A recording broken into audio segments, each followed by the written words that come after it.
Hey guys what's up, I hope you are all doing well. मेरा नाम विवेक कुमार है। मैं आप सभी का पीएससी जर्नी फैमिली में स्वागत करता हूं। यहाँ पे हम लोग पीवाईक्यू क्वेश्चन पेपर डिस्कस कर रहे हैं विथ एक्सप्लेनेशन के साथ सारी चीज़ें। जो ये आपका सीरीज जो है वो कल के डेट में आपका स्टार्ट हुआ है। कल के डेट में हम लोगों ने जो क्वेश्चंस कवर किए थे वो हम लोगों ने ancient history, medieval history, modern history के क्वेश्चन जो आपके प्रीवियस ईयर एग्जाम में क्वेश्चंस में पूछे जा चुके हैं, वो सारे क्वेश्चंस यहाँ पे हम लोगों ने यहाँ पे डिस्कस किए हैं।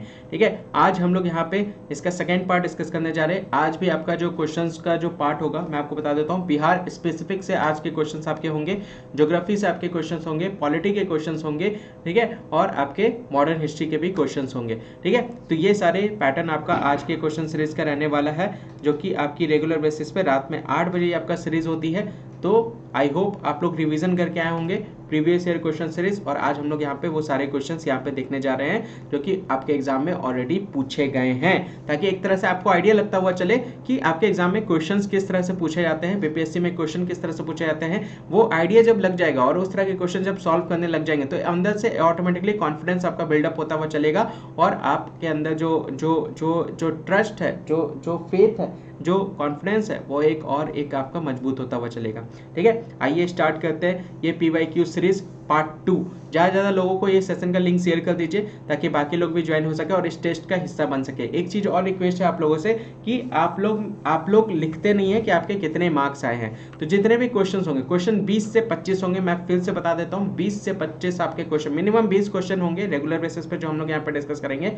आपको बस क्रॉस चेक करना है कि आपके कितने क्वेश्चन सही हो रहे हैं, और आपको कमेंट सेक्शन में मेंशन करना है कि आपके कितने मार्क्स आए हैं। भले ही 1 मार्क सही हो या 2 मार्क सही हो या 5 क्वेश्चन सही हो, डजेंट मैटर। आप उसको एक्सेप्ट करें, और आपसे आगे जितने भी लोग हैं जो कमेंट्स में आपसे ज़्यादा मार्क्स लिख रहे हैं, आपको उनको देखना है और कल के डेट में उनको और उनको पीछे करना है। ठीक है, तो ये एक तरह से अपने आप में बिल्डअप करें। ठीक है, अगर कोई क्वेश्चंस गलत हो रहे हैं तो हार नहीं माननी, बैकआउट नहीं करना। अगर आपने इस टेस्ट की शुरुआत की है तो इसको अंत तक लेकर के जाना है, अंत तक आपको इसको कवर करने हैं, तो ये ध्यान में रखिएगा। ठीक है, गलत हो रहा है होने दीजिए, यहाँ पे गलत होगा अच्छी बात है, एग्जाम में गलत नहीं होना चाहिए, ये ध्यान में रख सकते हैं। ठीक है, आज का पहला क्वेश्चन आपके सामने आ रहा है। सबसे पहले ज़्यादा से ज़्यादा लोगों को इन्वाइट करें, सभी लोग जल्दी से इनवाइट कर दें, सभी लोग जल्दी से इनवाइट करें, सभी लोग जल्दी से, सभी को सेशन को शेयर करें जल्दी से, ताकि जल्दी से ज्वाइन हो सके। देखिए, कम लोग में ये सारे सीरीज जो है वो मज़ा नहीं आएगा, तो कोशिश कीजिए ज़्यादा से ज़्यादा अपने सारे फ्रेंड सर्कल को इनवाइट करें जो पीसीएस की एग्ज़ाम की तैयारी कर रहे हैं या करने वाले हैं, ताकि वो भी इसका हिस्सा बन सके। ठीक है, आइए स्टार्ट करते हैं। आज का सबसे पहला क्वेश्चन आपके सामने ये रहा। क्वेश्चन नंबर लिख करके आंसर कीजिएगा। ठीक है, क्वेश्चन नंबर लिख करके आंसर कीजिएगा। When were the rights of the tenants on land in Bengal and Bihar recognised by the Bengal tenancy act. Bengal और बिहार में भूमि पर किराएदारों के अधिकार को बंगाल किराएदारी अधिनियम द्वारा कब स्वीकार किया गया? ए 1868, बी 1881, सी 1885, डी 1893। ई उपयुक्त में से कोई नहीं, उपयुक्त में से एक से अधिक। विच one is the right answer, वो आपको बताना है। यहाँ पे बंगाल टेनेंसी एक्ट की बात यहाँ पे कही जा रही है, ये आपको बताना है। बंगाल टेनेंसी एक्ट जो है ये कब यहाँ पे इसको पहचान दी गई थी, कब इसको स्वीकार किया गया था, ये आपको बताना है। Which one is the right answer. देखिए, ये जो एक्ट की बात कही जा रही है, ये जमींदार के अधिकार और जो किराएदार हैं उनके बीच के जो आपके उनके बीच के जो एक्ट है उसी को लेकर के आपका डिफाइन कर रहा है। ठीक है, और ये बेसिकली, और यही इसी तरह के एक्ट जो है बेसिकली जो निकल कर के आए हैं, ये पीजेंट रिवॉल्ट से निकल कर के आए हैं। ठीक है, तो इसका राइट आंसर है 1885, option number C 1885 is the right answer. ये ध्यान में रखिएगा। इसका एक्सप्लेनेशन आपको पीडीएफ में प्रोवाइड कर दिया जाएगा, विथ एक्सप्लेनेशन आपको सारी चीज़ें प्रोवाइड की जाएगी, ये ध्यान रखिएगा। देखिए, इस तरह से आपको पीडीएफ में प्रोवाइड किए जाएंगे एक्सप्लेनेशन। तो option number C is the right answer. Bengal कस्तकारी अधिनियम 1885 की बात यहाँ पे की जा रही है। Bengal tenancy act 1885 which an enactment of the Bengal government that defined the rights of the zamindars lords and their tenants in respond to a widespread peasant revolt. ठीक है, तो आप यहाँ पे देख सकते हैं किराएदारों के अधिकार को परिभाषित करता है किसान विद्रोह के जवाब में। ठीक है, this act was framed due to extensive restlessness that occurred towards the peasant by intimidating destroying them thereby disrupting the peaceful control of the state. तो यहाँ पे आप देख सकते हैं अधिनियम को किसानों के प्रति व्यापक बेचैनी के कारण तैयार किया गया था, जिससे उन्हें डराकर राज्य के शांतिपूर्ण नियंत्रण को बाधित कर दिया गया था। तो इस तरह से आपका एक्सप्लेनेशन पीडीएफ में मिलेंगे, तो ये ध्यान रखिएगा। तो पीडीएफ जिन लोगों ने परचेज नहीं किया है परचेज कर लीजिएगा, आपको मैं अभी प्राइसेस बता दूंगा और यहाँ पे आपको क्लास के एंड में आपको ये पीडीएफ मिल जाएगा, ठीक है। When did Bihar become a separate pro? कितनी बार इस तरह के क्वेश्चंस आपको करा दिए हैं। बिहार कब भारत में एक स्वतंत्र प्रदेश बना है, वो आपको बताना है। स्वतंत्र प्रदेश बना है आपको बताना है 1897, 1905, 1907, 1912, उपर्युक्त में से कोई नहीं, उपयुक्त में से एक से अधिक। विच one is the right answer, ये आपको बताना है, ठीक है।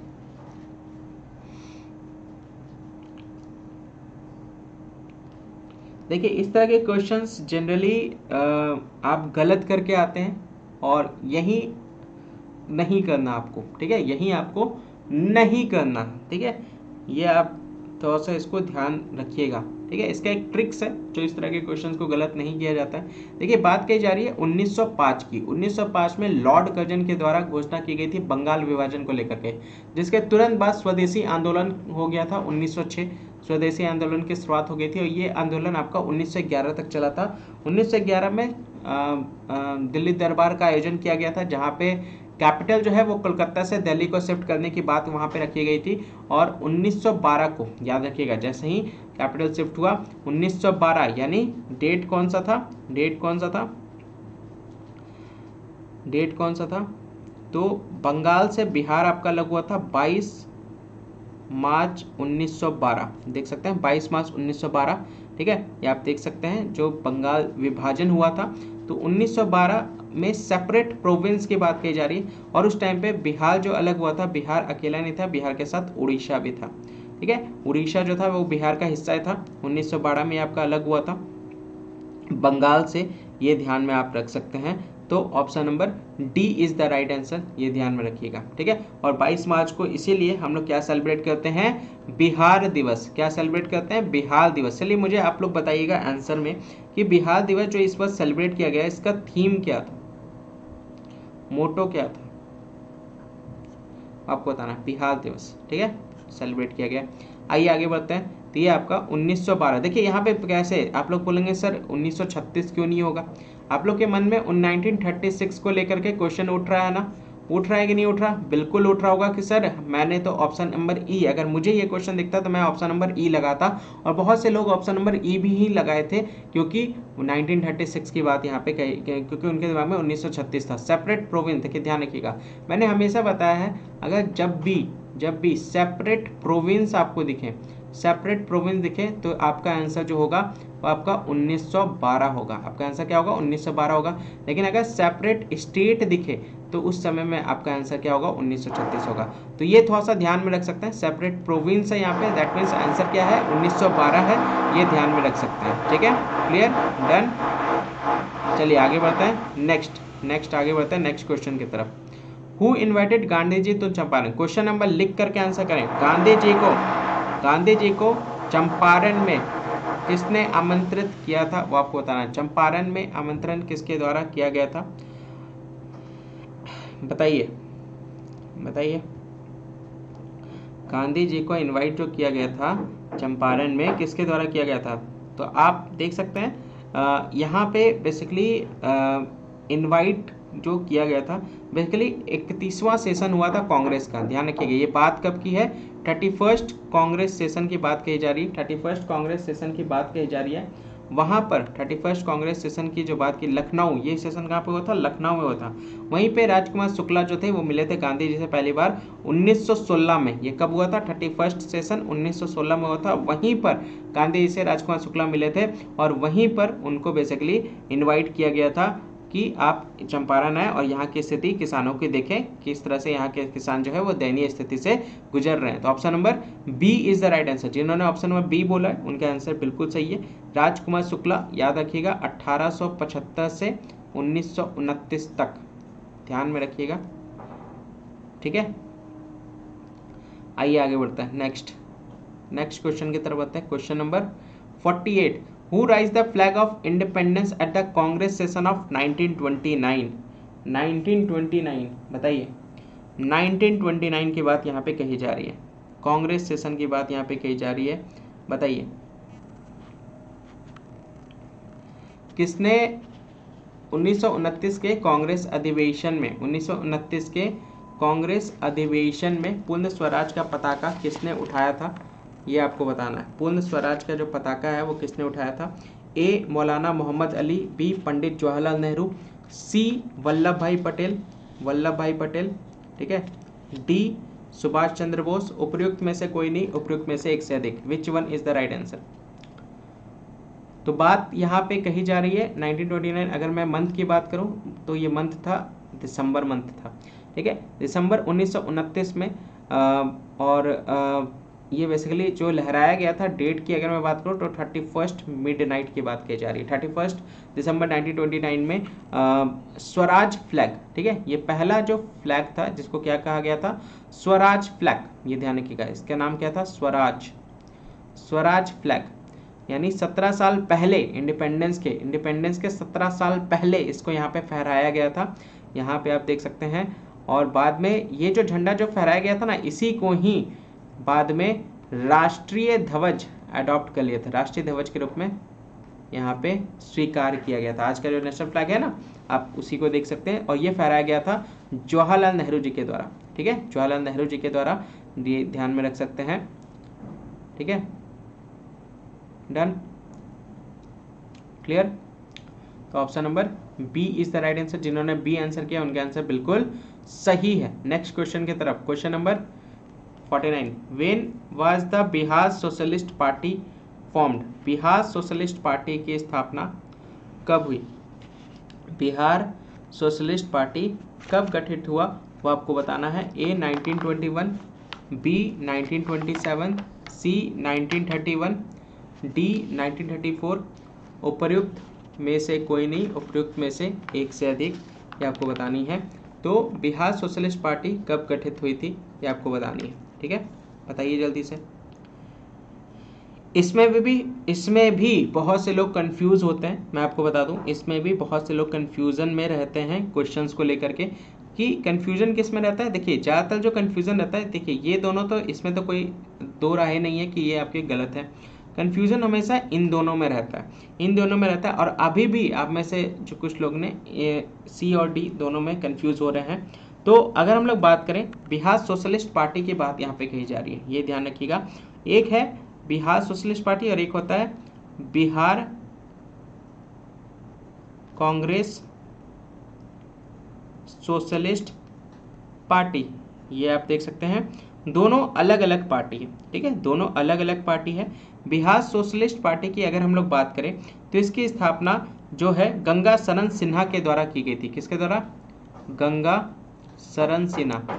ये अकेले नहीं है, गंगा शरण सिन्हा अकेले नहीं है, इनके साथ साथ और कौन थे? रामवृक्ष बैनीपुरी। कौन थे? रामवृक्ष बैनीपुरी, ये ध्यान रखिएगा, रामवृक्ष बैनीपुरी थे। और इनके साथ एक और थे, रामानंद मिश्रा। आप देख सकते हैं, ये तीनों के द्वारा इसकी स्थापना हुई थी। और इसकी स्थापना जो हुई थी वो 1931 में हुई थी, ठीक है। तो option number C is the right answer, ये ध्यान रखिएगा, सी। और बिहार कांग्रेस सोशलिस्ट पार्टी की स्थापना 1934 में की गई थी। यहाँ पे ध्यान रख सकते हैं, इसके जो अध्यक्ष थे आचार्य नरेंद्र देव थे, ये ध्यान रखिएगा, ठीक है, क्लियर, डन। तो कंफ्यूजन नहीं रखना, तो option number C is the right answer. Next question की तरफ आते हैं। एक्सप्लेनेशन सारे पीडीएफ्स में आपको मिल जाएंगे, ये ध्यान रखिएगा। Who among the following was the leader of first Congress ministry in Bihar? First Congress ministry इन बिहार, इनमें से किसने बिहार में पहले कांग्रेस मंत्रिसभा का नेतृत्व किया है? ए अनुग्रह नारायण सिन्हा, बी अब्दुल बारी, सी जयप्रकाश नारायण, डी श्री कृष्ण सिंह, ई उपयुक्त में से कोई नहीं, उपयुक्त में से एक से अधिक, वो आपको बताना है, ठीक है। किसके द्वारा यहाँ पे पहले कांग्रेस मंत्रिसभा का नेतृत्व किया गया वो आपको बताना है, ठीक है।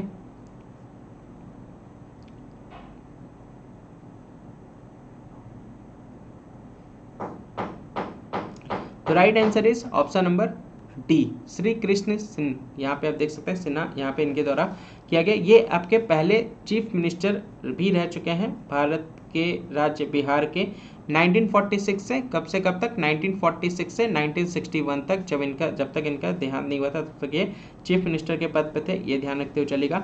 ऐसे कांग्रेस की मिनिस्ट्री जो थी बिहार की वो इन्हीं के पास थी, कब से कब तक 1937 से थी, एक्चुअल में 1937 से थी, लेकिन यहाँ पे इंडियन स्टेट, यहाँ पे अगर हम लोग बात करें कांग्रेस मिनिस्ट्री की बिहार की अगर हम बात करें तो 1937 से 1961 तक थी, लेकिन जब भारत आज़ाद हुआ तो उसके बाद से 1946 से 1961 भी ये आपके पहले सीएम थे बिहार के, ये ध्यान में रखते हुए चलेगा। ठीक है, बाकी जो आज का जो बिहार आप देख पा रहे हैं इसके जो आर्किटेक्ट आपको जो देखने को मिलेगा, ठीक है, राजेंद्र प्रसाद देख सकते हैं, अनुग्रह नारायण सिन्हा, आज का बिहार जो आप देख पा रहे हैं, इस जो इसकी कलाकृति है आर्किटेक्चर के रूप में श्री कृष्ण सिन्हा वगैरह को मॉडर्न बिहार का आर्किटेक्ट भी कहा जाता है। ठीक है, तो option number D is the right answer. Next question की तरफ बढ़ते हैं। समझ में आ रहा है ना सभी लोगों को, समझ में आ रहा है? नेक्स्ट क्वेश्चन की तरफ बताइए, इस तरह के क्वेश्चन कितनी बार आपको करा रखा है, क्या ये क्वेश्चंस नहीं कराए क्या, रटवा दिया इस तरह के क्वेश्चंस। ठीक है, which one of the following is a land locked country, निम्न में से कौन सा एक स्थल रुद्ध देश है, वो आपको बताना है। लैंड लॉक्ड कंट्री ये आपको बतानी है। लैंड लॉक्ड मतलब क्या होता है, जो चारों तरफ से जमीन से घिरा हो, है ना, कहीं पे भी कोई भी वाटर बॉडी, कोस्टल लाइन नहीं देखने को मिले, समुद्र तट नहीं देखने को मिले, चारों तरफ कोई भी एक ऐसा हिस्सा ना हो जो समुद्र से कनेक्टेड हो। तो टोटल आप देख सकते हैं टोटल पूरे विश्व भर में 49 कंट्री ऐसा है जो लैंडलॉक कंट्री, 49 कंट्री आपको देखने को मिलेगा, 49 देश आपको देखने को मिलेगा जो कि लैंडलॉक कंट्री है। और यहाँ पे अगर हम लोग बात करें बेल्जियम, हंगरी, यूमानिया, यूक्रेन या उपयोग में से कोई नहीं, एक से अधिक। आप मैप जा करके देखिए, आपको खुद न खुद आपका आंसर आपको मिल जाएगा। तो यहाँ पे आप देख सकते हैं इसका राइट आंसर, देखिए मैंने हमेशा बोला ये क्वेश्चन बहुत बार रिपीट हुआ है और ऑप्शन नंबर बी में हमेशा हंगरी ही आपको देखने को मिलेगा, ये क्वेश्चन बहुत बार रिपीट हुआ है, ये ध्यान। चलिए आप लोग मुझे बताइएगा कि लार्जेस्ट लैंडलॉक्ड कंट्री कौन सा है। ठीक है, लार्जेस्ट लैंडलॉक्ड कंट्री बताना है। ठीक है, सबसे बड़ा लैंडलॉक्ड देश कौन सा है ये आपको बताना है, आइडेंटिफाई करना, ये बताइएगा। ठीक है, तो ये यूरोप में बेसिकली स्थित है, हंगरी की अगर हम बात करें। इसका कैपिटल बता सकते हैं, कैपिटल बताइए मुझे, इसका कैपिटल क्या है। ठीक है, और इसके नेबरिंग कंट्री का भी नाम बताइएगा, पड़ोसी नेबरिंग कंट्री का भी नाम बताइएगा, पड़ोसी देश का नाम बताइएगा कौन कौन सा है। ठीक है, क्लियर। तो ये कार्पेथियन बेसिन के पास स्थित है जो कि स्लोवाकिया बॉर्डर में स्थित आपको नॉर्थ में देखने को मिलेगा। यूक्रेन और Romania to the east, Serbia देख सकते हैं, क्रोएशिया साउथ में आपका है। ठीक है, स्लोवेनिया आपको साउथ वेस्ट देखने को मिलेगा, ऑस्ट्रिया वेस्ट में देखने को मिलेगा। तो ये Hungary is the right answer. ठीक है, 51। यहाँ पे आप देख सकते हैं इसका पीडीएफ आपको मिल जाएगा, यहाँ पे आप देख सकते हैं ये 3 पीडीएफ आपको एक साथ मिल रहे हैं। अगर आप 299 इन तीनों का प्राइसेस है, ये ध्यान रखिएगा, ये 299 पर मंथ आपको देखने को मिलेगा। पूरा मंथ का आपको ये करंट अफेयर के एमसीक्यू, करंट अफेयर्स की क्लासेस जो सुबह 11 बजे होती है, इसके नोट्स मिलेंगे। द हिंदू आपको नोट्स मिलेगा, ये ध्यान रखिएगा, द हिंदू नोट्स मिलेगा। ये नोट्स आपको कब मिलेगा, ये नोट्स आपको रात के 10 बजे वाला क्लास के बाद आपको मिलता है। बिहार न्यूज़ आप देख सकते हैं 149 पर मंथ आपको यहाँ पे प्रोवाइड किया जाता है।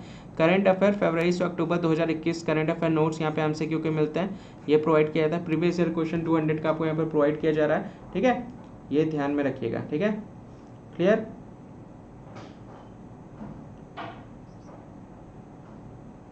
डन। तो जिनको भी परचेज करना हो, यहाँ पे आप देख सकते हैं नीचे में आपको व्हाट्सअप नंबर है, उसको आप ज्वाइन कर सकते हैं। ठीक है, उसको आप ज्वाइन कर सकते हैं, ये ध्यान रखिएगा। इस यहाँ पे आपको व्हाट्सअप करना है, वहीं पे आपको सारे पेमेंट्स वगैरह बता दिया जाएगा, वहीं पे फिर आप इस पीडीएफ को प्रोवाइड आपको वहाँ पे किया जाएगा। ठीक है, अगले क्वेश्चन की तरफ बढ़ते हैं। विच one of the following is the largest island in the area, निम्न में से कौन सा द्वीप क्षेत्रफल में सबसे बड़ा है। कौन सा द्वीप क्षेत्रफल में, लार्जेस्ट आइलैंड इन एरिया की बात यहाँ पे की जा रही है। Among the following is the largest island in area, सबसे बड़ा क्षेत्रफल वाला द्वीप कौन सा, आइलैंड कौन सा, आपको बताना है। Borneo, great Britain, Madagascar, Sumatra, उपयुक्त में से कोई नहीं, उपयुक्त में से एक से अधिक, ये आपको बताना है। Which one is the right answer, बताइए बताइए। आइलैंड किसको कहा जाता है, द्वीप किसको कहा जाता है, जो चारों तरफ से पानी से घिरा हो, उसी को द्वीप कहा जाता है। और उसमें सबसे ज़्यादा आपको देखने को मिलेगा, देखिए यहाँ पे बोला है इनमें से, कंफ्यूज नहीं करना आपको। ठीक है, आपको बोला जा रहा है विच अमंग द फॉलोइंग, यानी निम्न में से, इसी में से आपको बताना है, इसी में से आपको बताना है कौन सा द्वीप क्षेत्रफल में सबसे बड़ा है, लार्जेस्ट आइलैंड इन एरिया। तो ई तो पहले ही खत्म हो गया, ई तो पहले ही खत्म हो गया, ई तो हो ही नहीं सकता, आपको इसी में से बताना है, ठीक है। अमंग बोल दिया है, निम्न में से मतलब इसी में से बताना है। तो अगर मैं बात करूं लार्जेस्ट आइलैंड क्षेत्रफल के अकॉर्डिंग अगर बात करें तो सबसे बड़ा आइलैंड जो है वो ग्रीनलैंड है। क्षेत्रफल के अकॉर्डिंग सबसे बड़ा कौन है, ग्रीनलैंड है, ये ध्यान रखिएगा, ठीक है। उसके बाद फिर न्यू गिनी आता है, न्यू गिनी, ठीक है, ये ध्यान रखिएगा। और उसके बाद फिर आता है बोर्नियो, तो सबसे बड़ा आइलैंड दूसरे नंबर पे, तीसरे नंबर पे ग्रीनलैंड है, नहीं है, न्यू गिना है, नहीं है, बोर्नियो है, बिल्कुल है। तो तीसरे नंबर पे दुनिया का सबसे बड़ा आइलैंड जो आपको देखने को मिलेगा और पूरे एशिया का सबसे बड़ा भी है, एशिया का लार्जेस्ट, एशिया का ये लार्जेस्ट है, एशिया का सबसे बड़ा है बोर्नियो और दुनिया का तीसरे नंबर का ये आपको देखने को मिलेगा। तो option number A is the right answer, ठीक है, क्लियर, डन, समझ में आ गया। तो जिन्होंने ए बोला है उनका आंसर बिल्कुल सही है। नेक्स्ट क्वेश्चन की तरफ बढ़ते हैं। In which of the following area Mediterranean climate does not prevail, ठीक है, निम्न में से किस क्षेत्र में भूमध्य सागरीय जलवायु प्रचलित नहीं है, ये आपको बताना है, प्रचलित नहीं है, ठीक है।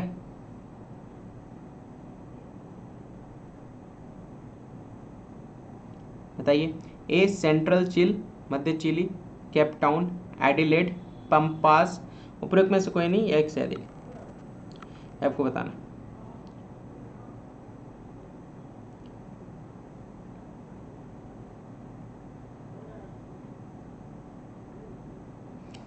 तो आप देख सकते हैं यहाँ पर जितने भी आपको निम्न में से किस क्षेत्र में ये पूछ रहा है, तो ऑप्शन नंबर ई तो पहले हटा दीजिए, ठीक है, more than one of the above ऐसा है ही नहीं, ठीक है।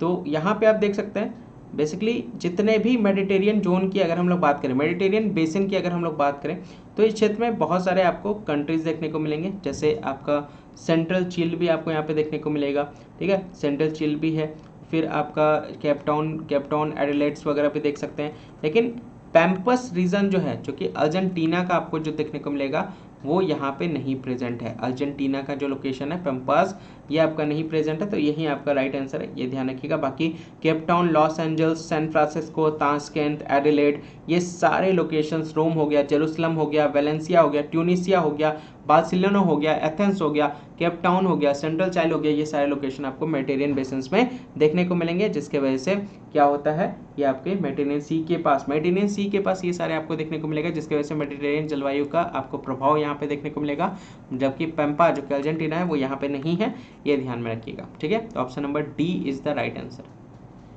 53 मैप बेस्ड क्वेश्चन है ये सारे, मैप बेस्ड क्वेश्चन। अगले क्वेश्चन की तरफ बढ़ते हैं। The country with the largest silk producer in the world, वह देश जो विश्व में रेशम का सबसे बड़ा उत्पादक है, रेशम का सबसे बड़ा उत्पादक है, वो आपको बताना है। सिल्क का सबसे बड़ा उत्पादक कौन सा है वो आपको बताना है। तो ए भारत, बी चीन, सी ब्राजील, डी जापान, उपयुक्त में से कोई नहीं, उपयुक्त में से एक से अधिक।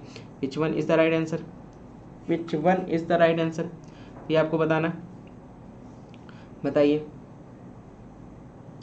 देखिए आप लोग को हमेशा कंफ्यूजन में रहता है, भारत और चीन दोनों का नाम अगर एक साथ आ जाता है तो कन्फ्यूजन रहता है जनरली। यहाँ पे इसमें कन्फ्यूजन बहुत कम लोग को देखने को मिलेगा ब्राज़ील और जापान को लेकर के, कन्फ्यूजन हमेशा इसी दोनों पे होगा। जबकि सबसे ज़्यादा अगर बात करें तो फर्स्ट नंबर पे आपका चीन है, सेकंड नंबर पे भारत है, ठीक है, तो ये ध्यान में रख सकते हैं। तो जितने भी आप, चाइना जो है वो सबसे ज़्यादा प्रोड्यूसर है सिल्क का विश्व भर में, और इंडिया सेकेंड लार्जेस्ट यहाँ पे आपको देखने को मिलेगा सिल्क का उत्पादक है। तो 97% सिल्क जो है वो 6 राज्यों से, भारत के अगर हम लोग बात करें तो 6 राज्यों से हमें प्राप्त होता है, ठीक है। आंध्र प्रदेश हो गया, कर्नाटक हो गया, जम्मू कश्मीर हो गया, तमिलनाडु हो गया, बिहार हो गया, वेस्ट बंगाल हो गया, इन सभी एरिया से ये बेसिकली सबसे ज़्यादा 97% जो मलबरा रेशम होता है वो यहाँ से प्राप्त होता है, ये ध्यान में आप रख सकते हैं। जिसमें बिहार भी वन ऑफ द स्टेट है, बिहार भी है इन 6 राज्यों में, टोटल 6 राज्य है जहाँ से ये सबसे ज़्यादा सिल्क प्राप्त होता है, और एक आपका इसमें से बिहार भी है, ये ध्यान में रखिएगा, ठीक है। सिल्क सिटी बिहार में ही है ना, सिल्क सिटी किसको कहते हैं, चलिए बता दीजिए फिर, बता दीजिए फिर, कमेंट सेक्शन में आंसर कर दीजिए, होमवर्क है आप लोग का। अच्छा आप लोग काउंट कर रहे हैं ना कितना क्वेश्चन आपको सही हो रहा है, मुझे सभी के आंसर चाहिए, ठीक है, मुझे सभी के आंसर चाहिए, कितने क्वेश्चन सही हो रहे हैं, ठीक है, आंसर करते हुए चलिएगा कमेंट सेक्शन में लास्ट में कि आपके टोटल क्वेश्चन में कितने आंसर सही हुए हैं। विच one of the following countries of the world accept United states of America is the largest crude oil producer. Crude oil producer की बात की जा रही है तो संयुक्त राष्ट्र अमेरिका को छोड़कर विश्व के निम्न देशों में से कौन सा देश कच्चे तेल का सर्वाधिक उत्पादन करता है। कच्चे तेल का सर्वाधिक, देखिए यूनाइटेड स्टेट को छोड़ करके बात कही जा रही है, ठीक है। तो सबसे ज़्यादा कौन उत्पादक करता है वो आपको बताना है। सबसे ज़्यादा कच्चे तेल का उत्पादक कौन करता है, तो बेसिकली रसिया, चाइना, सऊदी अरेबिया, कनाडा की बात यहाँ पे कही जा रही है। तो इसका जो राइट आंसर है, तो सबसे पहले अगर हम लोग बात करें वर्ल्ड में सबसे पहले नंबर 1 पे, ये 2018 के रिपोर्ट के अकॉर्डिंग मैं बता रहा हूँ, ठीक है, उसी टाइम का क्वेश्चन है। यूएसए। दूसरे नंबर पे जो आपका है वो आपका बेसिकली कौन है, सऊदी अरेबिया, सऊदी अरेबिया, ठीक है, सऊदी। तीसरे नंबर पे कौन है, रसिया। टॉप 3 आप यहाँ पे देख सकते हैं, टॉप 3 आपको यहाँ पे देखने को मिलेगा, ठीक है। सऊदी अरेबिया की बात करूँ तो 13.25% यहाँ पे उत्पादन होता है। रसिया 11.2% उत्पादन करता है, ठीक है। और अमेरिका की बात करूँ तो अमेरिका 15.6% यहाँ पे देख सकते हैं, ठीक है, क्लियर। तो ये आपको देखने को मिलेगा जो कि यहाँ पे उत्पादन होता है डेली बेसिस पे, ये ध्यान रख सकते हैं। तो option number C is the right answer, Saudi Arabia is the right answer, ये ध्यान रखिएगा, ठीक है। कंफ्यूजन बिल्कुल नहीं होना है, चीज़ों को समझते हुए चलना है। अगले क्वेश्चन की तरफ बढ़ते हैं। विच one of the following is not a part of the Meghalaya plateau. निम्न में से कौन सा मेघालय पठार का अंश नहीं है। भूबन पहाड़ियाँ, गारो पहाड़ियाँ, खासी पहाड़ियाँ, जयंतिया पहाड़ियाँ, उपयुक्त में से कोई थी, एक से अधिक। तो बेसिकली मेघालय की जो पहाड़ियाँ हैं, मेघालय का जो पठार है, ठीक है, उसको बेसिकली शिलोंग पठार भी कहा जाता है, ये ध्यान रखिएगा, जो कि पूर्वी मेघालय जो एरिया है वहाँ पे ये सारे आपके पाए जाते हैं, ठीक है। ये हिली एरियाज आपको पाया जाता है, पहाड़ी एरियाज पाए जाते हैं, जहाँ पे अगर मैं बात करूँ तो ये पठार रीजन जो देखने को मिलेगा उसमें गारो हिल्स आपके वहाँ पे पाए जाते हैं, ठीक है, खासी हिल्स देख सकते हैं। जनरली मेघालय का मैप देखिएगा तो ही आपको क्लियरिटी हो जाएगी। तो मैप आप देख सकते हैं, मैं कितनी बार बोलता हूँ मैप बहुत ज़्यादा इंपॉर्टेंट है। और मैं आपको न्यूज़ एनालिसिस जो 11 बजे वाली क्लास होती है और द हिंदू की क्लास होती है, मैं सभी जगह आपको मैप दिखाता हूँ। क्यों दिखाता हूँ, क्योंकि मैप से ही 5 मार्क्स के क्वेश्चन आते हैं और 5 मार्क्स बहुत ज़्यादा होते हैं। मैप्स अगर आपने अच्छे से पढ़ा है तो बहुत अच्छे से आप क्वेश्चंस को कवर कर जाएंगे। तो ये सारे लोकेशंस आपको मेघालय के मैप में दिख जाएंगे, लेकिन ये लोकेशन आपको नहीं दिखेगा, ठीक है, ये लोकेशन आपको नहीं दिखेगा, तो ये ध्यान रखिएगा। और सबसे बड़ी बात अगर मैं बात करूं तो यहाँ पे कोयला और आयरन अयस्क का बहुत ज़्यादा खदान यहाँ पे आप देख सकते हैं, लाइमस्टोन का भी यहाँ पे खदान देखने को मिलेगा, ठीक है। तो ये सारी चीज़ें यहाँ पे पाई जाती है। तो option number A is the right answer, ये इसका पठार का, मेघालय पठार का आपका ये अंश नहीं है, ये ध्यान रखिएगा। Option number A is the right answer. जिन्होंने ए दिया आंसर उनका आंसर बिल्कुल सही है। नेक्स्ट क्वेश्चन की तरफ बढ़ते हैं। Question number 57, the pass which is situated at the highest elevation, वह दर्रा जो सर्वाधिक ऊंचाई में अवस्थित है उसका नाम बताना है। हाईएस्ट एलिवेशन पर है। A Zojila, B Rohtang, C Nathula, D Khyber. Which one is the right answer, उपयुक्त में से कोई नहीं, या उपयुक्त में से एक से अधिक, ये आपको बताना है, ठीक है। ये बताइए जल्दी से, ए Zojila, B Rohtang, C Nathula, D Khyber. तो अगर हम लोग बात करें सबसे ऊंचा कौन है, देखिए जोजिला पास जो है वो श्रीनगर और लेह को कनेक्ट करता है। रोहतांग की बात करें, रोहतांग भी हिमालय में, ये आपका बेसिकली ये आपको देखने को मिलेगा हिमालय के दर्रे में, आप देख सकते हैं। नाथुला पास जो है वो बेसिकली इंडिया और तिब्बत के बॉर्डर को ये कनेक्ट करता है, ठीक है। और खाइबर पास जो है ये आपका पाकिस्तान और अफगानिस्तान के पास आप यहाँ पे देख सकते हैं, ये पासेस आपको देखने को मिलेगा। तो सबसे ऊंची पहाड़ी जो आप देख सकते हैं, सबसे ऊंची दर्रें जो यहाँ पे बात कही जा रही है दैट इज नाथुला।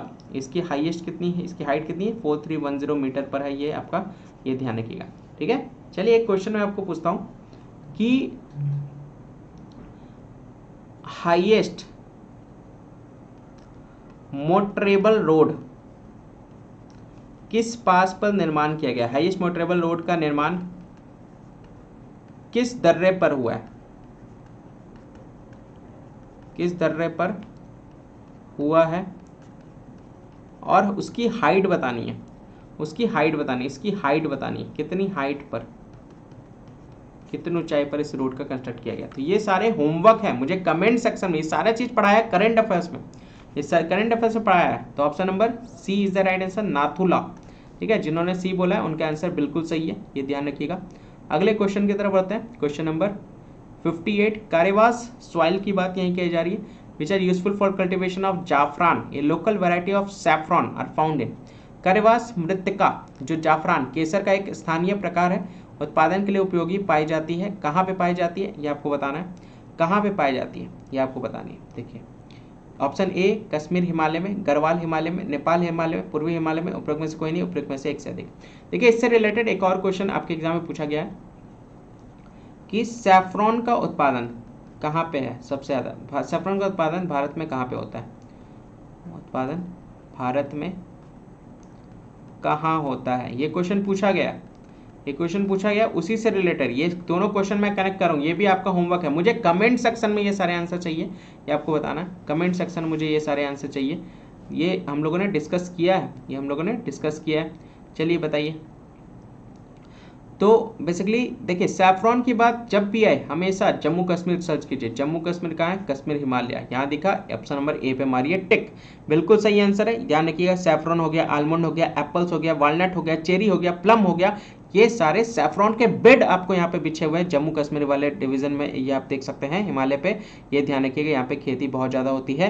कारेवास जो बेसिकली सॉइल है, ये बेसिकली फ्रेश वाटर डिपॉजिट्स आपको यहाँ पे देख सकते हैं, जो कि पहाड़ी पे, कश्मीर की पहाड़ियों पर ये मिट्टी आपको देखने को मिलेगा, क्रेवास मृत्तिका। ठीक है, वहीं पे ये सैफरॉन जो है, जो जाफरान जो है, जो लोकल वैरायटी का जो सैफरॉन होता है वहीं पे ये पाया जाता है, केसर। ठीक है, क्लियर, डन। तो option number A is the right answer. ठीक है, ये तो बहुत सिंपल क्वेश्चन है, बताइए सुगर बॉल है ना, which one among the following state of India is called sugar बोल, यानी भारत के निम्न राज्यों में से किसे चीनी का कटोरा कहा जाता है, बताइए चीनी का कटोरा किसे कहा जाता है। सबसे ज़्यादा उत्पादक जो चीनी का है भारत में कहाँ पे होता है, तो लगभग 39% यहाँ पर जो है वो प्रोडक्शन होता है चीनी का, ये ध्यान रखिएगा। शुगर केन प्रोडक्शन का आप यहाँ पे देख सकते हैं 21 लाख हेक्टेयर जमीन आपको यहाँ पे देखने को मिलेगा जहाँ से इसकी उपज होती है। और यहाँ पे आप देख सकते हैं जनरली जो डिस्ट्रिक्ट्स जहाँ पे ये सारी चीज़ें होती हैं, देखिए जहाँ डिस्ट्रिक्ट सारी चीज़ें होती हैं वो मैं आपको बता दूँ, ये बेसिकली मेरठ हो गया, बरेली हो गया, मुजफ्फरनगर हो गया, सहारनपुर हो गया, बुलंदशहर हो गया, ये सारे खास करके जिला हैं जहाँ पे ये बेसिकली ये सबसे ज़्यादा आपको देखने को मिलेगा शुगर केन का। तो ये आपका ऑप्शन नंबर ए इस तरह। अगर मैं आपसे पूछूं, देखिए एक और होमवर्क दे रहा हूँ, देखिए क्वेश्चन पे क्वेश्चन निकल रहा है, क्वेश्चन पे क्वेश्चन निकल रहा है, आप मुझे बताइएगा यहाँ पे शुगर बोल ऑफ इंडिया कहा गया ना, मैं आपसे पूछ रहा हूँ शुगर बोल ऑफ वर्ल्ड बताइए मुझे किसको कहा जाता है, किस कंट्री को कहा जाता है शुगर बोल, वो आपको बताना है वर्ल्ड का, ये ध्यान में रखते चलेगा। ठीक है, ठीक है, ये आपको बताना है, clear. Which one is the right answer, मतलब इसका आंसर बता दीजिएगा कमेंट सेक्शन में। भारत में उत्तर प्रदेश को कहा जाता है, ये ध्यान रखिएगा, आपको वर्ल्ड का बताना है। क्लियर हो रहे हैं सारी चीजें, समझ में आ रही है। अगले क्वेश्चन की तरफ, in which one of the following minerals India leads in production in the world, निम्न खनिजों में से किस खनिज के उत्पादन में भारत विश्व में अग्रणी है। भारत सबसे आगे है किस चीज में, किस अयस्क में सबसे ज्यादा है, किस खनिज में सबसे ज्यादा आगे है, वो आपको बताना है। किस खनिज में, चादरी, अब्रक, तांबा, जिप्सम, लो अयस्क, उपयुक्त में से कोई नहीं, उपयुक्त में से एक से अधिक, sheet mica, copper, gypsum, iron ore, ये आपको बताना है। तो किसकी माइनिंग में भारत जो है विश्व में सबसे आगे है, सबसे ज़्यादा यहाँ पे किस चीज़ का प्रोडक्शन होता है आपको बताना है। ठीक है,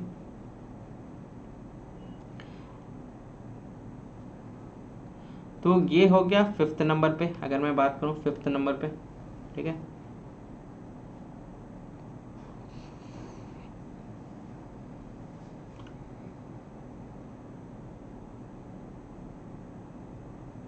फिफ्थ नंबर नहीं, 3rd नंबर पे होगा, 3rd नंबर पे। भारत का स्थान 3रे नंबर पे है लो एस को लेकर के, तो ये तो होगा नहीं, ये भी नहीं होगा। जिप्सम वगैरह का एक बार देख लीजिएगा।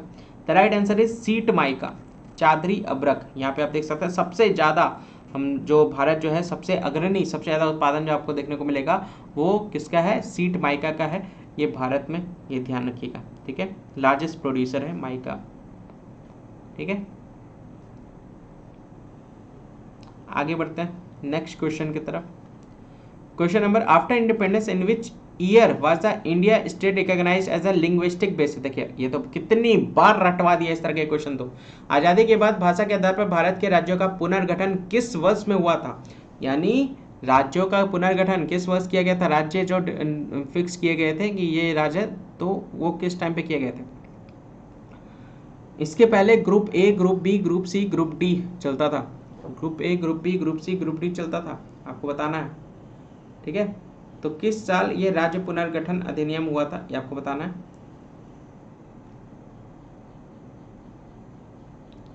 तो 1947, 1951, 1956, 2000, इनमें से कोई नहीं, ऊपर में से एक से अधिक।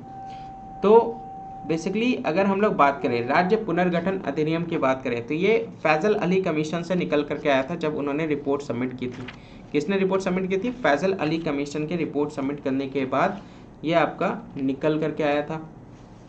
ठीक है, तो 1953 में फैजल अली कमीशन का गठन किया गया था। 2 साल के बाद 1955 में उन्होंने रिपोर्ट सबमिट किया था कि राज्यों का निर्माण भाषा के आधार पर होना चाहिए कि नहीं होना चाहिए। तो उन्होंने इस पर एग्री किया था कि हम राज्यों को भाषा के आधार पर विभाजन कर सकते हैं, डिवाइड कर सकते हैं, लेकिन एक भाषा पे एक राज्य का निर्माण हम नहीं कर सकते हैं, वो इसके लिए मना कर दिए थे।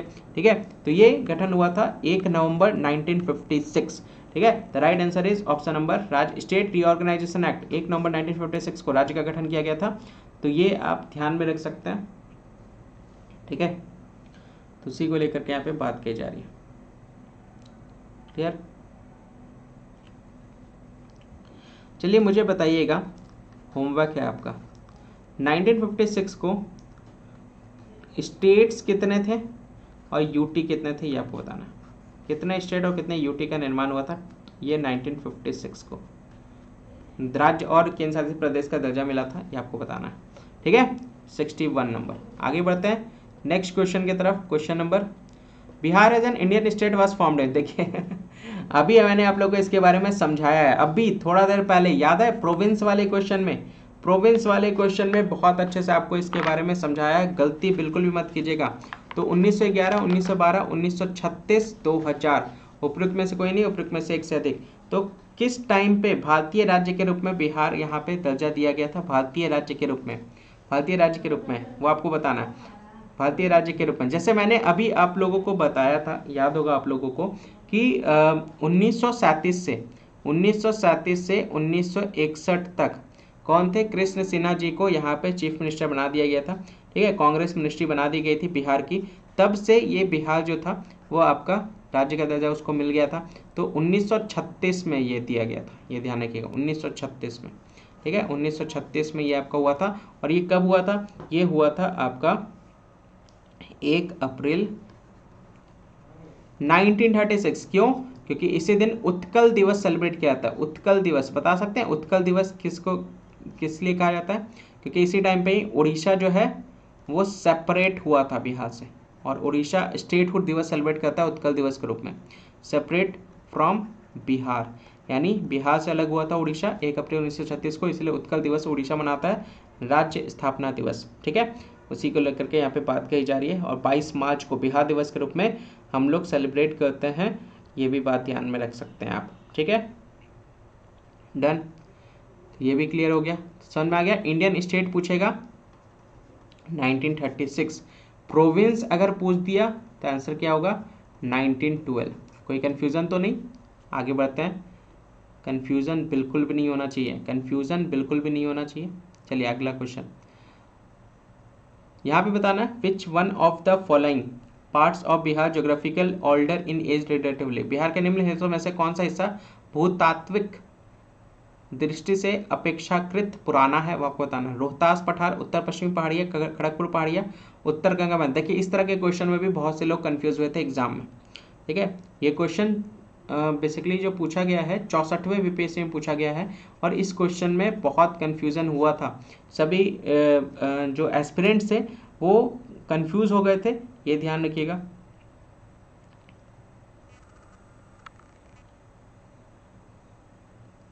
तो ये आपको बताना है सबसे पुराना कौन सा है। तो सबसे पुराना बेसिकली है कैमूर प्लेट्यू, सभी को पता है कैमूर प्लेट्यू के बारे में, सभी लोगों ने पढ़ा भी होगा बहुत जगह बुक्स वगैरह में कैमूर प्लेट्यू, लेकिन कहीं पे आपको कैमूर प्लेट्यू, कैमूर की पहाड़, कैमूर पठार आपको नहीं देखने को मिलेगा।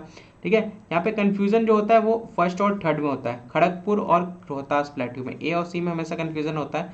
मैं आपको बता दूं खड़गपुर, ये जो कैमूर प्लेट्यू है वो आपका सबसे पुराना है, और कैमूर प्लेट्यू का ही नाम क्या है, रोहतास पठार, ये ध्यान रखिएगा। तो option number A is the right answer, Kharagpur hills नहीं है, ये ध्यान रखिए, खड़गपुर पहाड़ियाँ नहीं है, ये ध्यान में रख सकते हैं। ठीक है, तो option number A is the right answer. ठीक है, क्लियर, डन। चलिए आगे बढ़ते हैं। Among the states of India Bihar ranks in terms of lowest literacy rate 2011 census, बताइए which one is the right answer, which one is the right answer. 2011 census की बात कही जा रही है। 2011 भारत के राज्यों में से निम्नतम साक्षरता दर 2011 जनगणना के अनुसार दृष्टि से बिहार का स्थान कितना था, तो ये आपको बताना है। 2011 जनगणना के अकॉर्डिंग जो लिटरेसी रेट अगर मैं बात करूं तो बिहार का था कितना, 63.82%, 63.82%, ये ध्यान रखिएगा, 63.82% देख सकते हैं, जो कि सबसे कम था, सबसे कम था, ये ध्यान रखिएगा, सबसे कम था, यानी फर्स्ट पोजीशन पे था बिहार, लोएस्ट लिटरेसी रेट में सबसे फर्स्ट पोजीशन पे था, ये ध्यान रखिएगा। Option number A is the right answer. ठीक है, A is the right answer. Top पे कौन था, टॉप पे गेस कर सकते हैं कौन था, टॉप पे कौन था, टॉप में केरल। ठीक है, केरल 96.02%, 96.02%, हाईएस्ट लिटरेसी रेट में, हाईएस्ट लिटरेसी रेट में 96.02% से केरल आपका टॉप में था। ठीक है, ये क्लियर है, समझ में आ गया, समझ में आ गया। तो option number A is the right answer. ठीक है, तो ये था पूरा PYQ एनालिसिस। आई होप आपको क्लियर हुआ होगा सारे क्वेश्चंस। तो इसको नोट करते हुए चलिएगा, वीडियो को लाइक कर दीजिएगा, शेयर करना ना भूलें, ज़्यादा ज़्यादा इसको सब्सक्राइब करते हुए चले। बाकी लोग रेगुलर बेसिस पर रात में 8 बजे ये आपका PYQ सीरीज होता है। किसी भी तरह का डाउट, सजेशन या फीडबैक देना हो तो आप यहाँ पे मेल कर सकते हैं मुझे। बाकी सारे डिस्क्रिप्शन में आपको चैनल लिंक आपको मिल जाएगा, फेसबुक लिंक मिल जाएगा, टेलीग्राम लिंक मिल जाएगा, आप उसको वहाँ से ज्वाइन कर सकते हैं। पिंक किया हुआ भी टेलीग्राम लिंक है, आप चैनल को ज्वाइन कर सकते हैं, वहीं पे सारे अपडेट्स आपको मिल जाएंगे क्लासेस को लेकर के। बाकी जिनको PDFs लेना है व्हाट्सअप कीजिए, डिस्क्रिप्शन में भी व्हाट्सअप नंबर है, आप वहाँ पे व्हाट्सअप कीजिएगा, आपको ये PDFs आपको रेगुलर क्लास के बाद आपको प्रोवाइड कर दिए जाएंगे। ठीक है, तो ज़्यादा से ज़्यादा शेयर करें ताकि बाकी लोग इसका हिस्सा बन सकें। आज के लिए बस इतना ही। जय हिंद, जय भारत।